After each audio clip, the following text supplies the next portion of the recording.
मित्रों, जब भी प्रेम की बात आती है तो सबसे पहले हमारे मन में राधा कृष्ण के प्रेम की कथा याद आती है। परंतु अधिकतर जनमानस के मन में ये सवाल उठता है कि जब भगवान कृष्ण राधा रानी से बेइंतहा प्रेम करते थे तो फिर उन्होंने उनसे शादी क्यों नहीं की।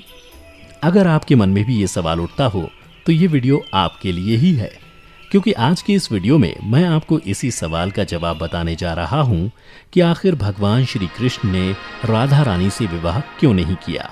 तो वीडियो के अंत तक हमारे साथ जरूर बने रहें। नमस्कार मित्रों, द डिवाइन टेल्स पर आपका एक बार फिर से स्वागत है।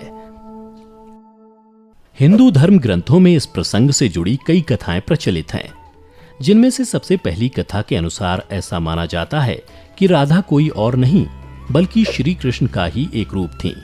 स्कंद पुराण की माने तो श्री कृष्ण को आत्मा राम भी कहा जाता है, अर्थात जो अपनी आत्मा में ही रमण करते हुए आनंदित रहता है और उसे आनंद की अनुभूति के लिए किसी अन्य की आवश्यकता नहीं होती। उनकी आत्मा तो राधा ही है, अतः राधा और कृष्ण को कभी अलग नहीं किया जा सकता।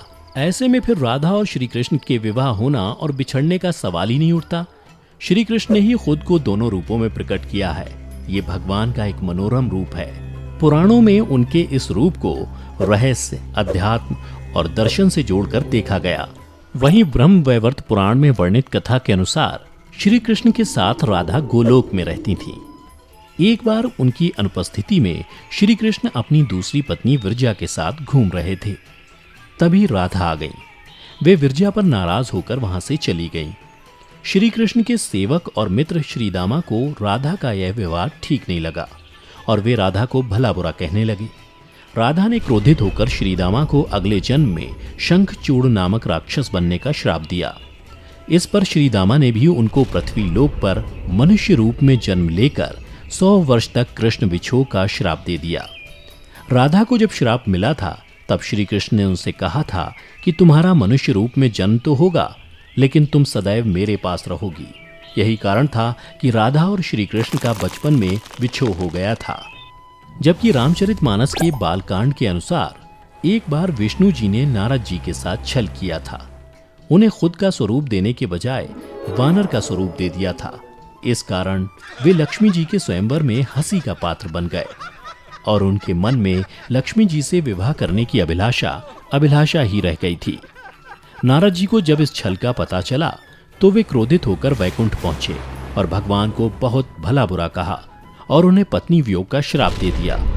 नारद जी के श्राप की वजह से रामावतार में भगवान रामचंद्र जी को सीता का वियोग सहना पड़ा था और कृष्णावतार में देवी राधा का।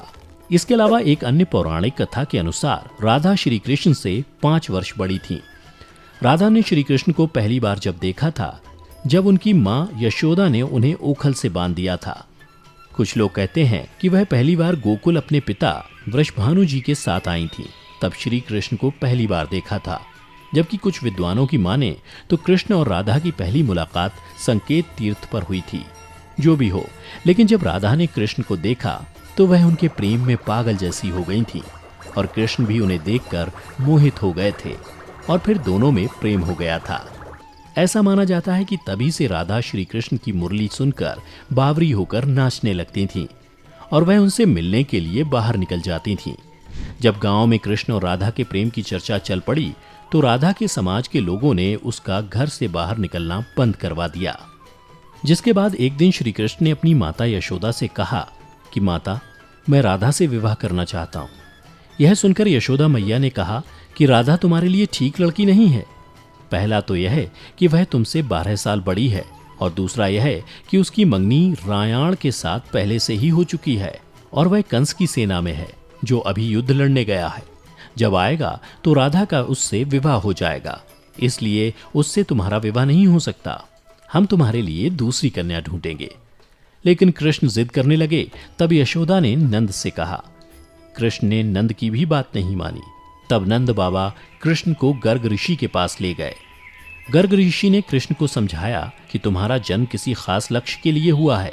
इसकी भविष्यवाणी हो चुकी है कि तुम तारणहार हो। इस संसार में तुम धर्म की स्थापना करोगे। तुम्हें इस ग्वालन से विवाह नहीं करना चाहिए। तुम्हारा एक खास लक्ष्य है। तब श्री कृष्ण कहते हैं कि मुझे नहीं बनना तारणहार, मैं तो अपनी गायों, ग्वालनों और इन नदी पहाड़ों के बीच ही रहकर प्रसन्न और आनंदित हूँ।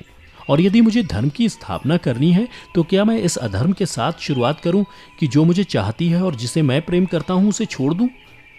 यह तो न्याय नहीं है। गर्ग मुनि हर तरह से समझाते हैं, लेकिन कृष्ण नहीं समझते हैं।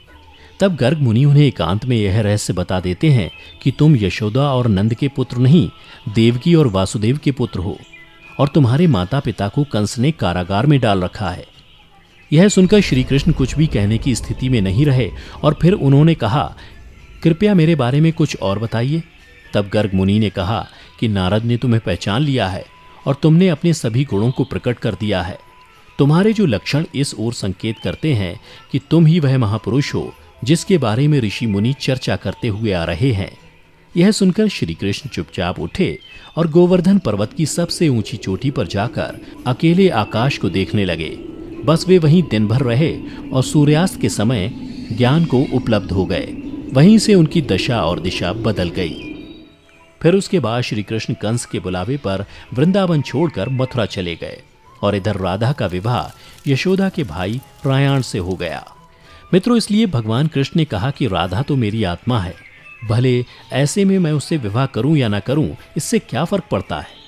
विवाह के बाद भी राधा का ना तो मेरे प्रति स्नेह कम हुआ और ना ही मेरा राधा के प्रति। इसलिए मित्रों, अगर आप भी किसी से प्रेम करते हैं और आपकी उससे शादी नहीं होती है तो निराश ना हो, बल्कि उसके प्रेम को अपने मन में हमेशा के लिए याद रखें, जैसा कि श्री कृष्ण ने किया था। तो मित्रों, उम्मीद करता हूं कि आपको श्री कृष्ण और राधा की ये प्रेम कथा पसंद आई होगी। अगर पसंद आई हो तो इसे ज़्यादा से ज़्यादा लाइक करें और अपने दोस्तों के साथ शेयर भी अवश्य करें। फिलहाल आज की वीडियो में इतना ही। अब हमें इजाज़त दें। आपका बहुत बहुत शुक्रिया।